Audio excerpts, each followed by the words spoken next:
Hello and welcome to my channel, Learn to Trade.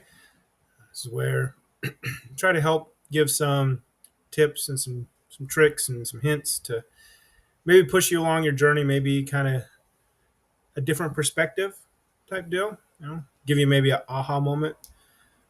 But let's get into this. I was talking about my last video about momentum.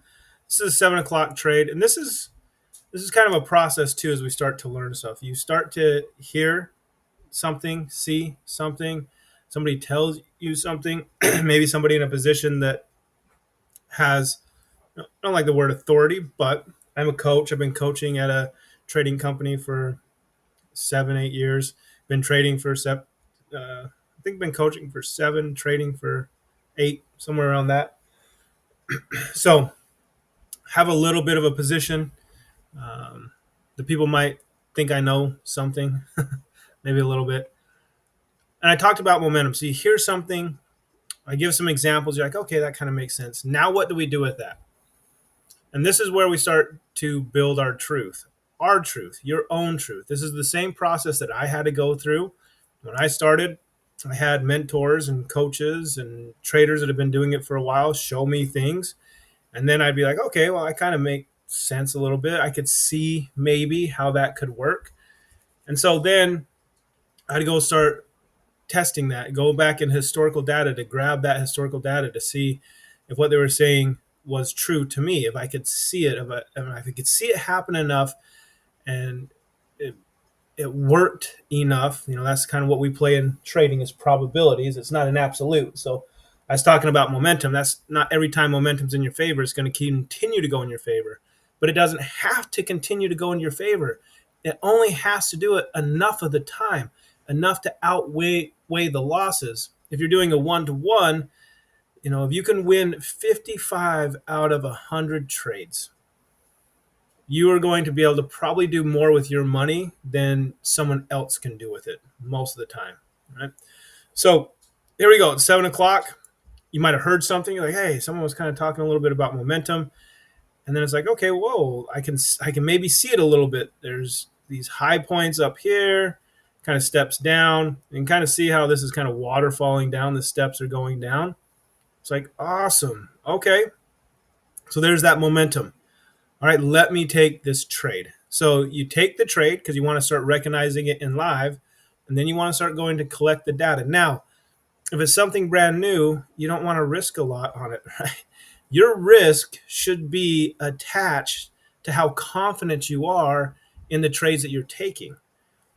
Now, that doesn't mean you don't take trades that you might not be confident in, but the ability that we have with a lot of brokers, we could actually trade even micro lot sizes. You can even go into a demo account and try it out, right? Some people love demo accounts. Some people don't like them. They like, hey, unless it's real money, it's not the real thing, which I'm not a big component of, but I can see their point of view, right? So to each their own. But if you are trading with real money, then you have the ability to drop the lot size down to a very small lot size. Okay? So drop that lot size down, or I would prefer if you haven't, if you don't have a lot of confidence or truth or trust in the thing you're doing, I would say do it in demo account, okay, until you can kind of build that trust. So, but we have the momentum. Again, we want to take the trade. 65. I like keeping things simple. I like to double the ATR for my stop loss. So 65 times 2 is about 130. And then go for that most of the time on my take profit. Okay. And once again, that creates a 1-to-1. And remember, a mind switch that you might, if you're always kind of or worried about the reward or wanting the reward, or the reward is why I got to win, I got to win. When I change my mindset to it's a risk game and not a reward game, meaning if I can learn how to manage my risk, if I can become an amazing loser, right? If I can become, I used to tell my students in the beginning, it's like if I can teach you how to become the best loser, meaning if I could teach you how to handle your losses, control your risk, manage your risk, you'll probably become one of the better traders. So it is a risk game here, right? We do calculated risks. We take risks. We put our stop losses in places so we can handle that risk. We let it hit our stop loss, so we only lose a percentage that we are, or an amount that we are willing to lose per trade. And then, if we've kind of done the process, the good things will happen on the other side. So let's take this trade. Again, this happened just less than an hour ago. So we take it now. It has two options once you take a trade. Okay. Now we know that we collect enough data, we have the probability that weighs in our favor that, hey, this has, if I'm doing a one-to-one and I want to take that trade, I want to make sure whether I think it's going to go down and hit the take profit or go down in a sell position in this case, or go up and hit my stop loss. And if it was going to go up and hit my stop loss, I'd want to take a buy, right? So if I thought that there was a greater chance for it to go up and hit my stop loss, I'd actually want to buy this trade. But on this one, with the momentum, it's kind of taking that little breath. Uh, it kind of broke some levels down here, so we probably have a few things kind of working in our favor. The momentum, we got the steps, definitely kind of broke it, and we're kind of getting a little push back up. So this momentum is good. We're actually getting a little bit better of a position now. I like it because red's still on top. One of the things that I don't like a lot is the distance it's away from the pressure. A lot of times it might want to go back up and push against the pressure or go up and test the pressure. So there might be a little bit of a drawdown, you know. But this is why I like to have my stop loss above the pressure and above another level. And usually when you double the ATR, we get that, right? We get it above a couple levels. So there's the pressure line right there, and I know my stop's above there. And then I do have another level, right? There's a level zone right there. My stop loss is kind of in that zone. I could move it up a little bit, but we got the momentum. Let's see what happens. And again, staying black is like, well, I could move this up. I could do this. That starts adding a lot of variables, and it might make your trade plan a little bit more complicated in the beginning, which I want you to not do. The more complicated your trade plan is in the beginning, probably the longer time it's going to take you to become successful. The more simple it is, the more you can just kind of look at some simple things, start gaining some understanding. And once you gain that knowledge and understanding, or truth, then maybe add stuff if needed.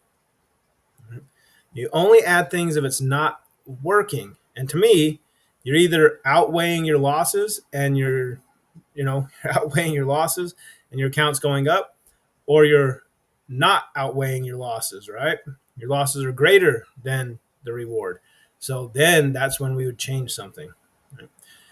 Let's see what happens. So the probability here, I believe there's 55% plus that it's going to hit this. So I'm going to take it.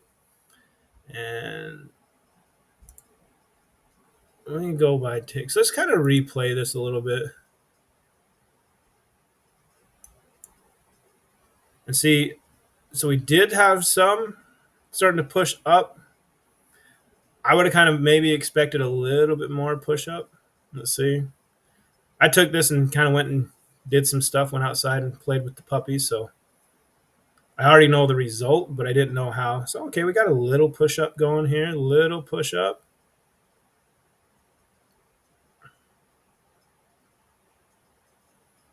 Okay, little bit more.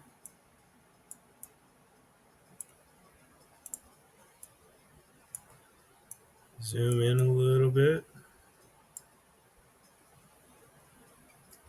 I think that's about all the drawback that we had. So I went about 11 points against us. I was 49. I was actually kind of thinking, because a lot of times, the pressure will be kind of moving towards the price, will be kind of moving up when it's going back towards the pressure. I was thinking maybe it was going to get up to about yonder, about half of that. So, but then this thing we're not even through the hour yet.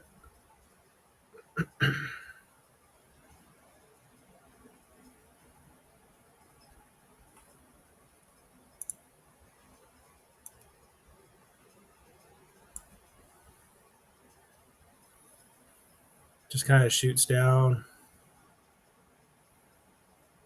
As soon as the hour posts, we can just try to jump ahead. There you go. So did it go down and actually hit the take profit? Awesome. Now, either way, whether it went up and hit the stop loss or whether it went down and hit the take profit, we get to live with that. Individual trades they're only going to do two things. It's going to either hit your take profit or stop loss. So don't put too much weight on an individual trade. We still want to take it. We still want to try them. We still want to follow the rules. We still want to journal, do all that great stuff. Why did I think this was going to go down and hit my take profit? Well, the price was below. The red was on top. We had the momentum still in our favor. It broke some levels, whatever you want. You can maybe even put in there why you didn't like it. The only thing I really didn't like is it was pushed away from the pressure, and I thought I might have to go back up and test that pressure before it comes down. So you can even journal a little bit of that nature. Again, this is only one trade. Then it is our job to go back and say, okay, well, this momentum thing, it's starting to maybe make a little bit of sense. I want to go back and test it.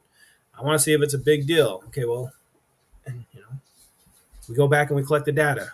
Start getting 100, 250, 500 trades. Once you start getting up to that 500 level over an extended period of time, you should start having a big confidence level that it works. And then it's to go into the live market. And the final step of getting that truth is actually being able to trade it. If you replayed and collected 500 trades, to kind of get that the 100% belief, that absolute truth, you really need to trade what you tested for as long as you tested it. And that's where most students fail. They start off well. They're very motivated. They're like, okay, this works. I've seen it in replay. I got it. And then they get in 2, 3, 4 weeks, and they're like, it doesn't work. And they give up on it.